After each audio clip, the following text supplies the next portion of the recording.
Carlos, what a pleasure to see you. Thank you for your time. Thank you so much. It's an honor and a joy to be here. Carlos, you have such a legacy of work.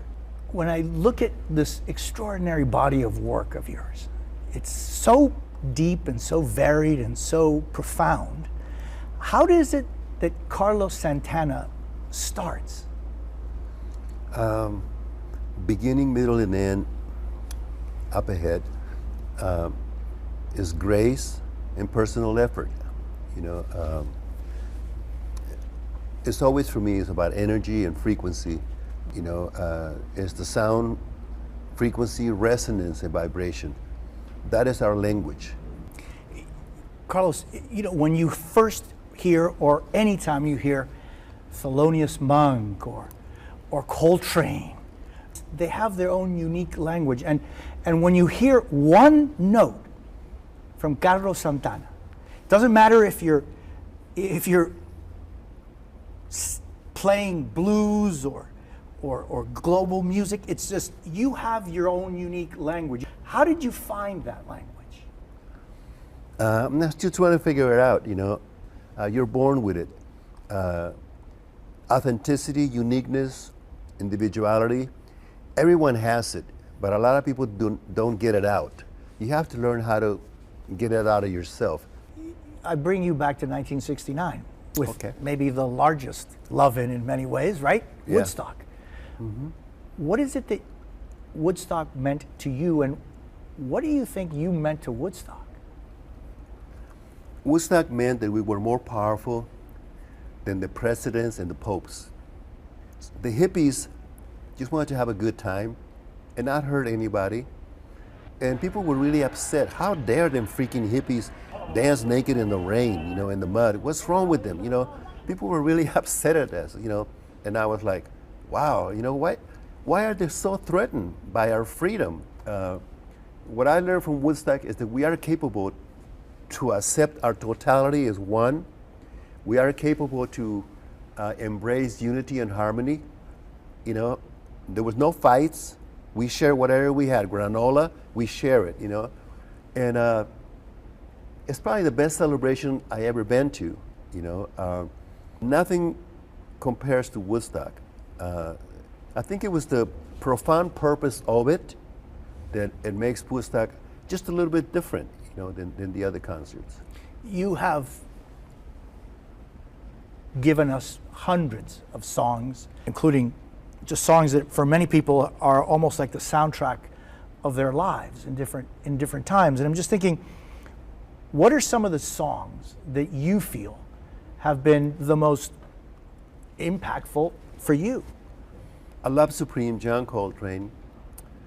One Love, Bob Marley. Blowing in the Wind, Bob Dylan. You know, What's Going On, Marvin Gaye. You know, All You Need Is Love, the Beatles. Like that, you know. What about Carlos Santana work? Oh, Carlos Santana, definitely Samba Pati, definitely Smooth, Maria, Black Magic Woman. Those are the ones that people, you know, embrace the four corners of the world. But personally for me are the ones who are instrumental, because the instrumental songs, they speak another language different than Swahili, English, Spanish, or you know, is the language of light. Melodies is the language of light. And the language of light is accepted the four corners of the world in one note. Maya Angelou said it correctly. The only thing you're going to remember, the only thing people are going to remember is how you make them feel.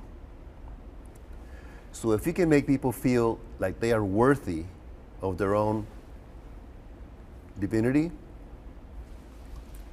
you scored big. How do you face songs, and how do you make them your own? That's a good question.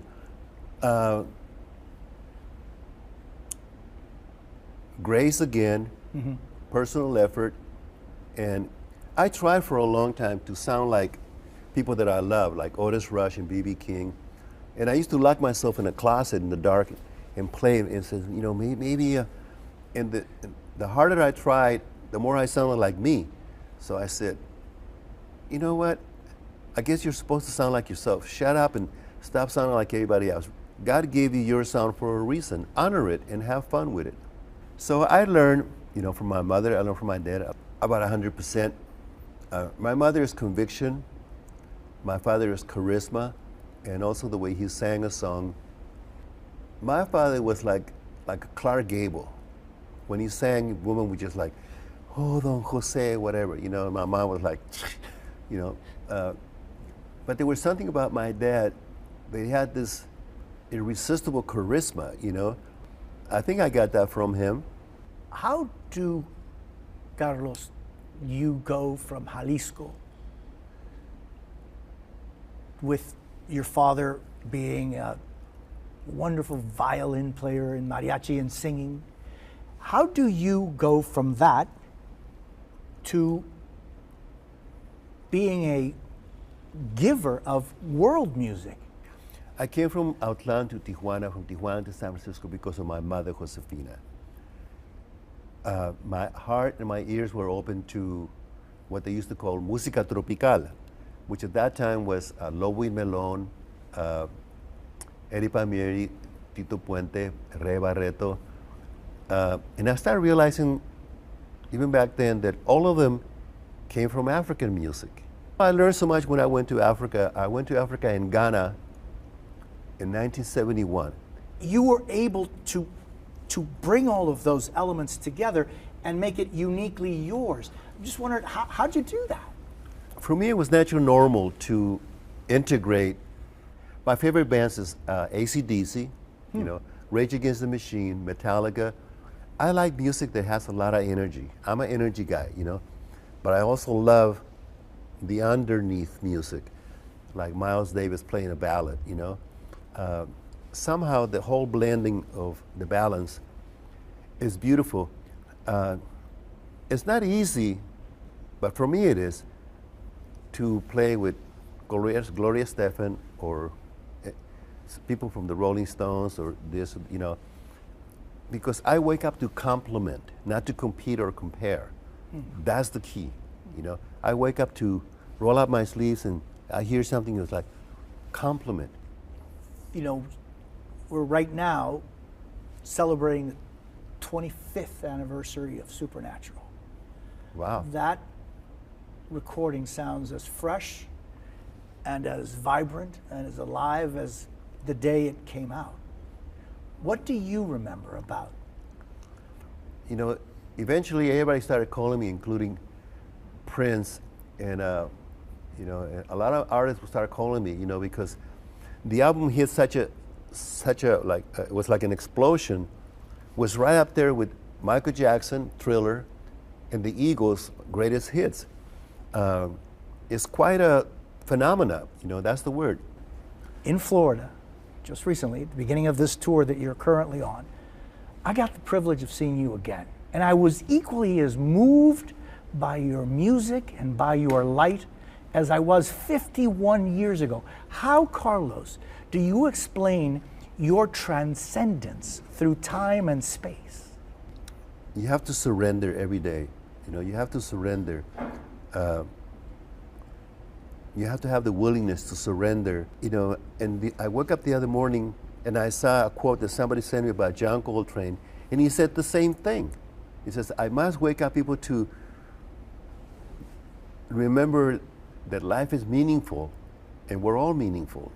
What is it in you and your art that keeps you as important, transcendental, relevant to other people's lives?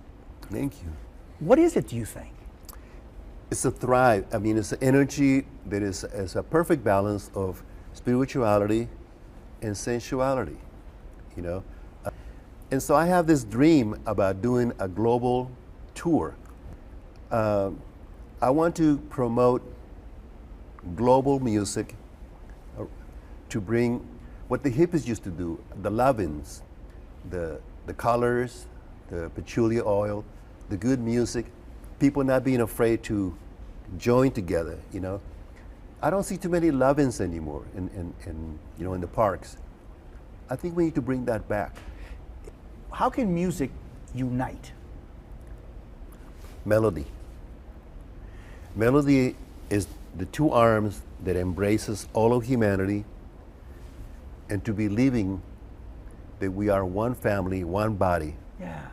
Yeah. You have lived a life of miracles, and you have lived a life of coincidences as well. Yeah, there's blessings and miracles and consequences.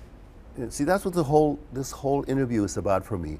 It's about reminding people that life is meaningful, and you're significant and meaningful. You're precious and priceless. Take the time to cherish yourself. What is it you think that when we are no longer here physically, what is it that Carlos Santana is going to continue? What's the part of Carlos Santana that is infinite? My energy, my connection with God. You know, I don't let go of the hand. I'm always holding His hand. You know, no matter what I do, I'm always holding God's hand.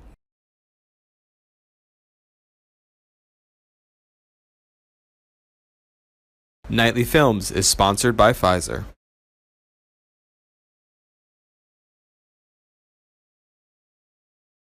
Thanks for watching our YouTube channel. Follow today's top stories and breaking news by downloading the NBC News app.